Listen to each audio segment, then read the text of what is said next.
A new arts and entertainment center is scheduled to open this year in downtown Joplin. With the opening of this new centerpiece, our local community arts organization, Connect2Culture, is realizing one of their dreams. Joining me today on Newsmakers is Director of Connect2Culture, Emily Frankowski. Did I get that right? Frankowski. Very close. So there might be a number of our viewers who don't know. Start by telling us, what is Connect2Culture? Yeah, so Connect2Culture was founded in 2009 and is a nonprofit arts organization.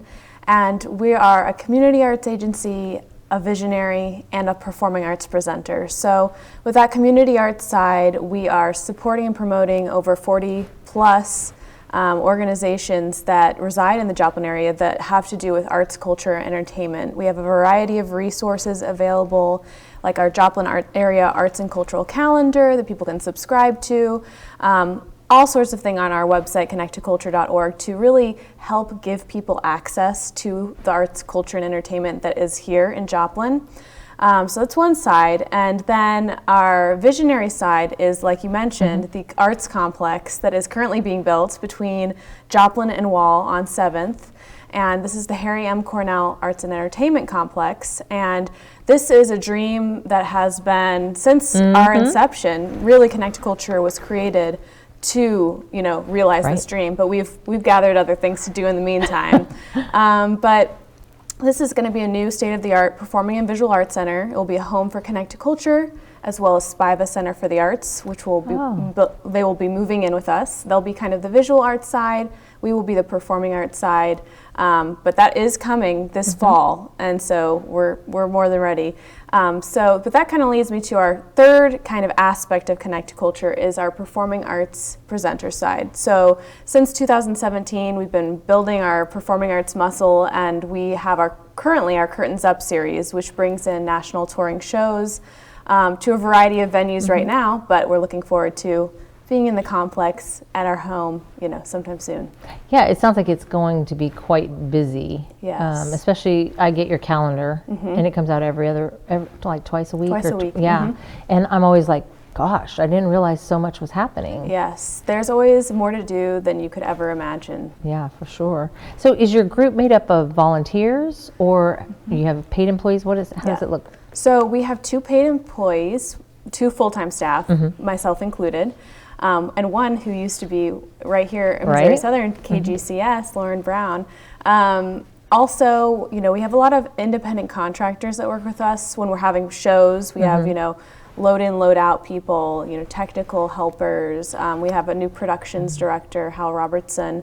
So we kind of fluctuate with our staff. And then we have a board made up of about 18 or 19 members right now. I can't keep track. We always add and subtract every year. But they are very active with all of things Connect2Culture.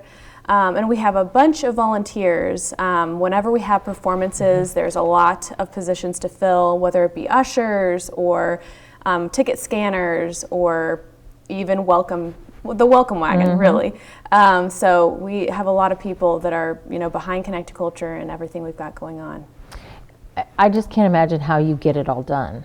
I mean, it seems like there's and it keeps growing, right? How have things changed since you started, or since it first started? Yeah, so in the very beginning, around 2009, it might have been a little bit before then, when they had this group of leaders in the community of all different sectors had this dream to realize a new performing arts center.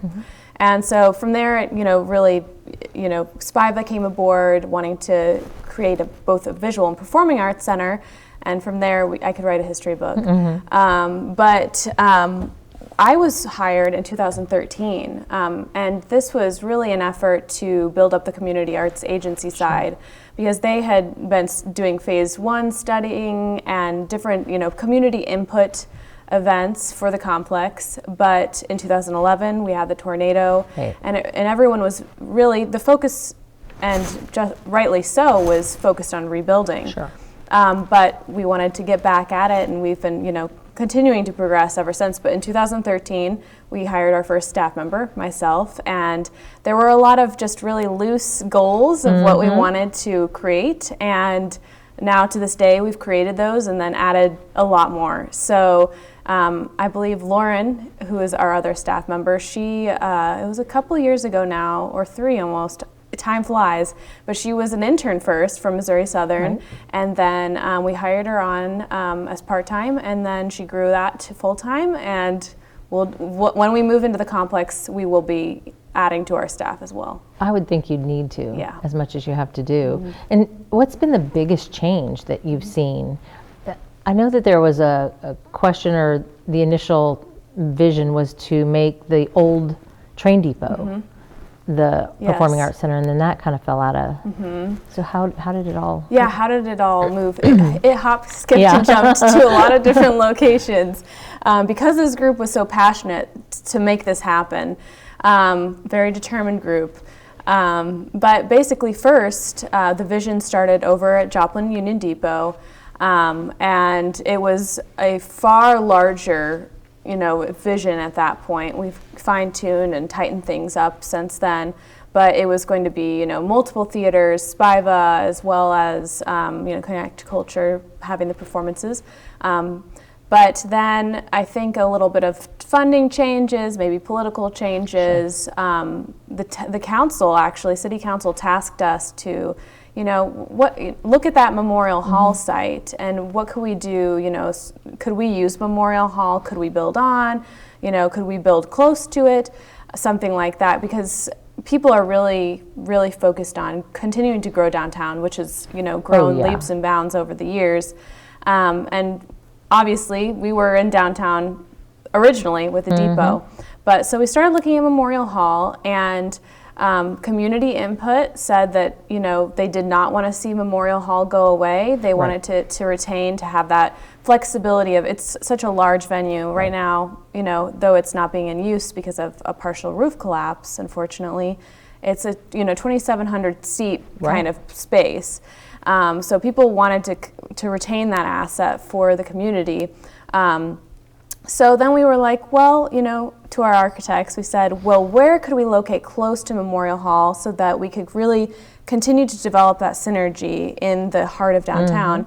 And that's where our current location is today. The city, the only, public investment in the project, it's all, been private donations, but the city did donate us that land. That's the 1 square block of what used to be the parking lot, which it wasn't always the parking lot. Back in the 1900s, it was actually on the northeast corner of that parking lot was the Schubert Theater. Wow, I did not know that. Yeah, so we're we're returning it to what its previous, intention was by having performances, and we hope to create, storyboards on the site to kind of explain the history of the Schubert Theater. Oh, smart. And then, how did it become a parking lot? How did it become what it is today?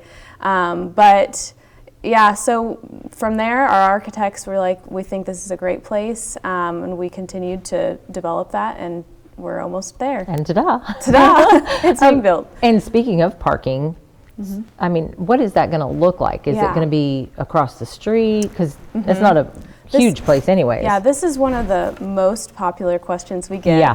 And we created a parking study. If you go to cornellcomplex.org, you will see maps of different parking lots and how long it might take you to get to the complex, things like that. But I don't have the exact numbers. They are on there, but there's almost 1,000 parking spots within a 1-block radius of the complex. Some built-in parking on either side of it, and then within 2 blocks walking distance, it's almost 2,000 spots. So there is plenty of parking downtown. It's just that parking in Joplin has had an interesting history. We had some permit parking for a while, we had paid parking for a while, and there's still some remnants of those signs around. So I think that maybe working with downtown Joplin and the city of Joplin, kind of creating a more clear parking plan for downtown. I think that's in our future. Yeah, there are directly across 7th Street those those public lots.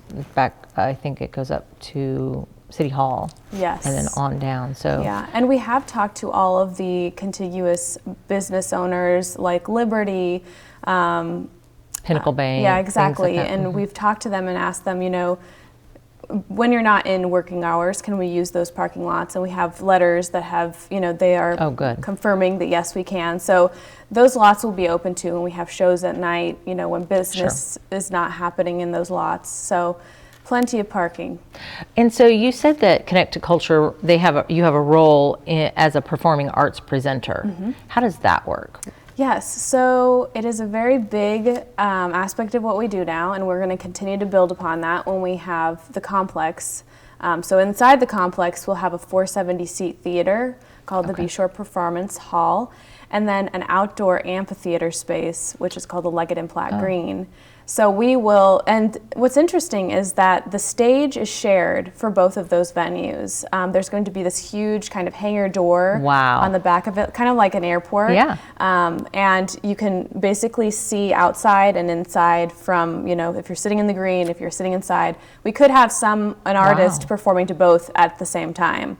It's a really very flexible performing arts hall, and there's many different seating configurations, but we're looking forward to programming that. But what we've been doing since 2017 when we started, we've been having more bigger shows, maybe 1,200 seats to could be 2,700, because we were using Memorial Hall before it was deemed not safe anymore.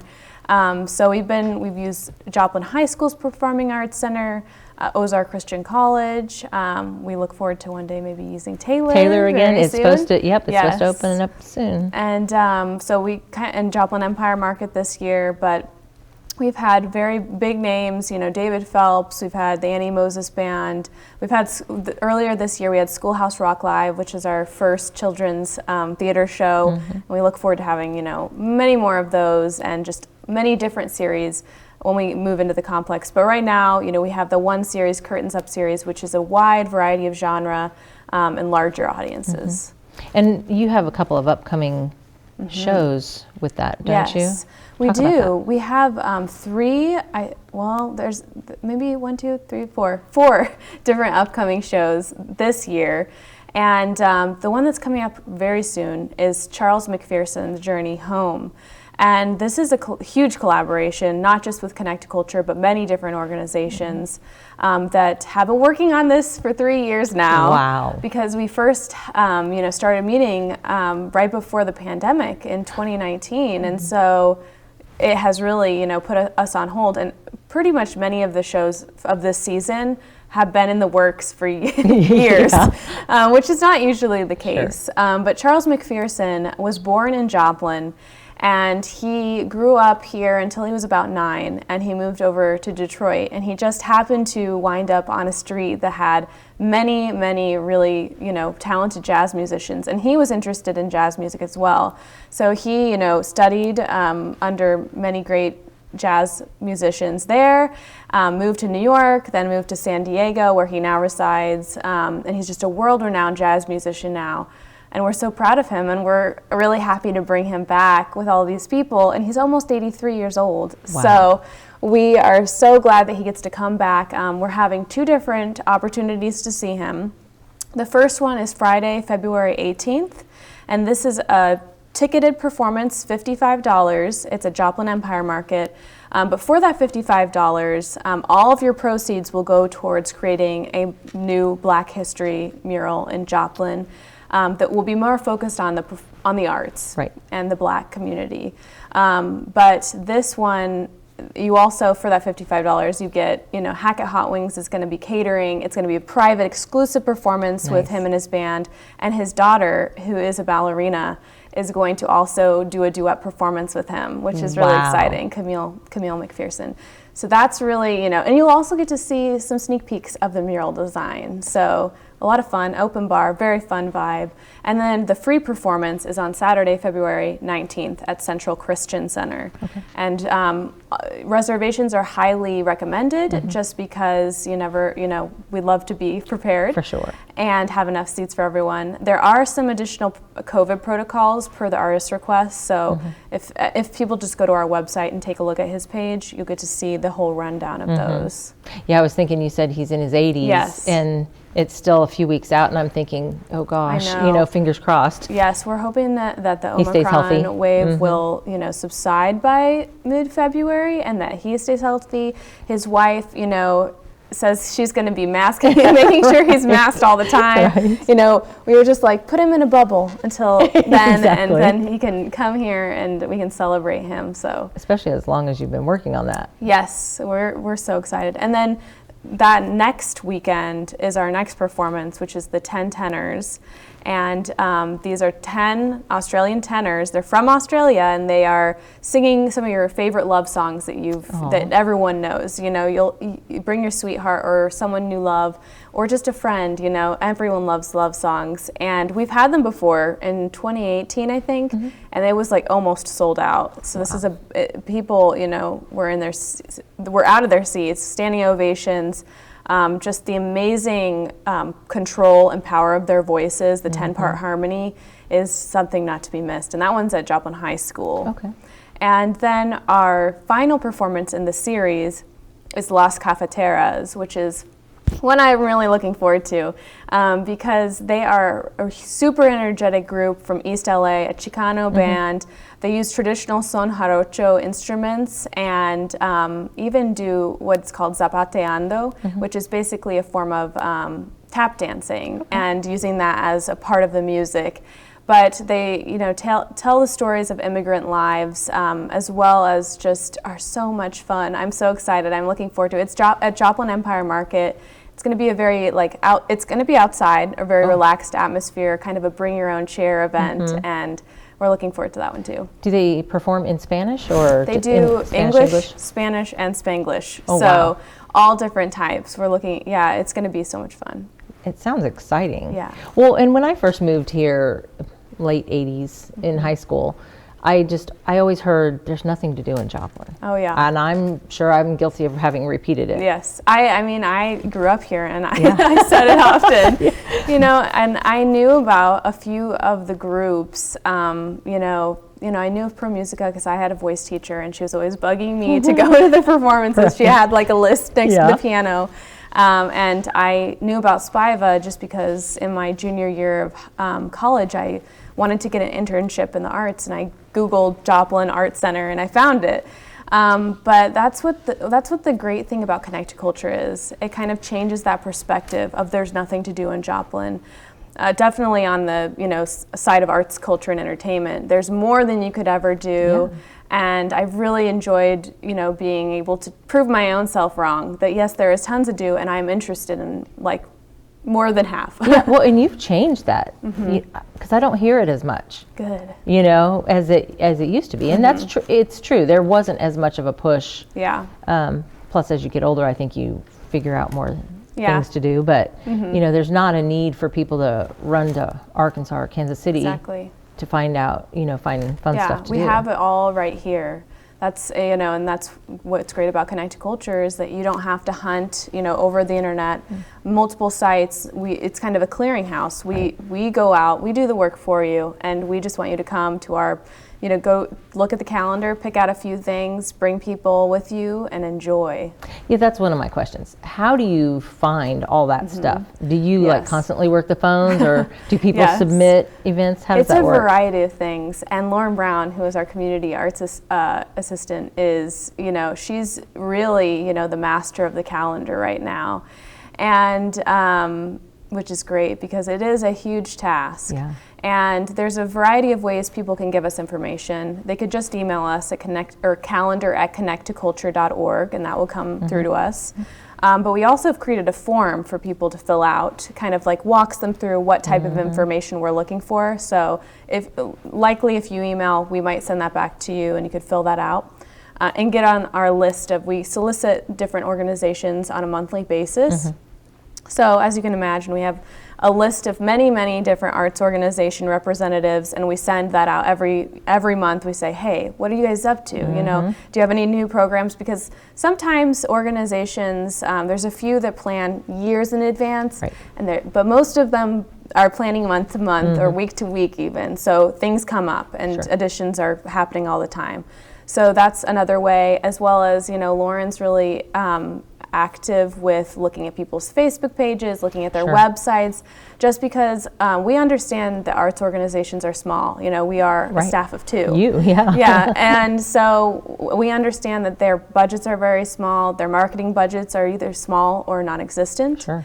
And so we will do that work for them, and you know, we supplement their marketing efforts with all of the resources that we create and pushing out their content on multiple different platforms.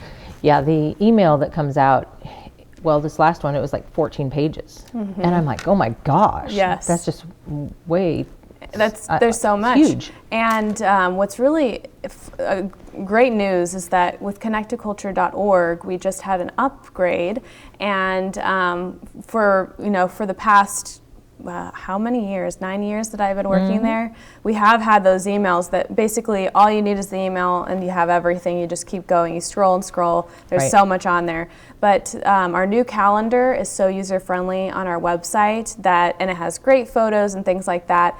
That those emails will start to condense, so you'll get kind of a snapshot. And if you're more interested to learn more, you know, there might be just a brief, sentence about something, and then you can read more on our website. Because we want people to get through the email so they can see everything going on. Yeah, and I like to just add it to my calendar as I go. That way I don't miss it. Yeah, that's great. And so the Cornell complex, we were talking about that.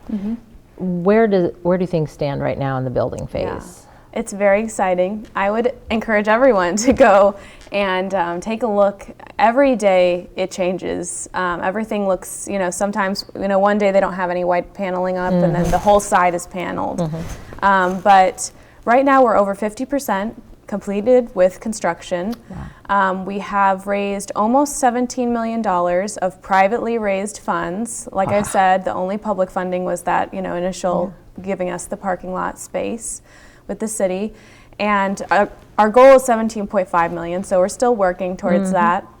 But if you go by, all of the white exterior paneling is going up, so it no longer looks like a skeletal structure. And once they have all that paneling done, which they say will maybe be around, I think they said, February sometime, so like maybe the end of February, early March. Then they can start, putting walls up inside and, all of the fun stuff that goes on inside, and, doing concrete work in the front, and then at the end they do the back with the green space that will be back there. But they are working diligently and even want us to be open like earlier. Crossland works so fast. They're just, powering through it and have been great partners. Well, in full disclosure, my son is an electrician, and he's doing some of the electrician work on that building. So that's awesome. He said it's a little bit warmer now because there's walls. Yeah. But before it was cold. And today, yesterday we were there, and the architects actually, CGA in Joplin is one of our architects, also DLR Group, which they have offices all over, but we're working with New York mostly. They came in to just kind of do a walkthrough, and we all walked through, and I almost, froze my toes off, but it was, everyone was hard at work, making everything happen, and it's going to be, I don't think Joplin really realizes, what it is going to bring our community, and so we're more than happy to surprise them. And is this just like one of your biggest dreams come true for this group? Yeah, I think it is. I mean, it's an amazing story of, the passion and just dedication of community members, because it started right there with, a group of 20 or so community members from all different areas of the community having this dream together. And so just have it happen it's a little surreal, to be honest. But we're just looking so forward to actually having a home and, having a place for us to have performances, having a place for other community groups to use and have performances as well. Like I said, SPIVA and Connect2Culture are the resident organizations, but ProMusica already has an office inside, and we're hoping that they'll use that, as well as they go out in the community and use a lot of church spaces as well. But we also have this really cool project on the third floor that we're looking forward to building when we have it all open. It's basically, we're building this, large space for future arts organization offices, so that, ProMusica's already aboard, but maybe in the future we'll build out that space, and, other organizations that need office space, which oftentimes they do, that they could join us, and then it will just be that, arts hub for all of the organizations. Kind of like the Chamber does with the Innovation Center. Exactly. Yeah, just like a spark. Yeah, exactly. That's great. So what is your favorite part about your job? I mean, it doesn't seem like Joplin would be, the center of arts and entertainment, but it has become. Yeah, I mean, continuously, Joplin just continues to add more and more arts, culture, and entertainment. And I'm so fortunate to have this position. I never thought that this is what I would be doing. Yeah. I was, my background is in vocal performance, and I'm a huge theater nerd, but I'm also, photographer, and I like to do, digital work as well. Sure. So Connect2Culture was really the perfect place for me, because I love all the arts, and just being able to be a part of changing people's perspectives about Joplin is really satisfying, and bringing people in to the arts and helping them create that lifelong relationship with them. The other day someone said, thanks so much for the calendars that you have. Like, my child is going, they went to the Joplin Little Theater workshops because of those resources, and now they've just landed their first show at Stained Glass Theater. Wow. And, from there, maybe one day we'll see them on Broadway. Who knows? It's contagious. Exactly. So just, seeing these small efforts that you take kind of snowball over time is really satisfying. That's great. And in what way can people help? Donations? So donations definitely help. Volunteering for our performances. Sharing our content online, the more we share our calendars or the resources, the more eyes will get on them, and we'll, share, that organic reach will grow and grow and grow. Another way to help, which is weird to say, is just shop at Target right now. Right. Because, Target Circle. Yeah, so we were chosen by Target to be one of their charitable partners for the first quarter. So from January 1st till March 31st, if you have the Target Circle function on Target's app, you just go to target.com/circle and learn more about it. But you can basically vote for nonprofits in your area, and Connect2Culture is one of them. So, even just shopping for things that you need, I had 140 votes, and I could just use all of them towards Connect2Culture. And then at the end of that time period, the organization that has the most votes gets the most of the funds that are available. So the more voting you do, the more money we might receive. So that's another way too. But and also just spreading the word about Connect2Culture, it means everything, because people like to support people, and people that value you will value things that you are into.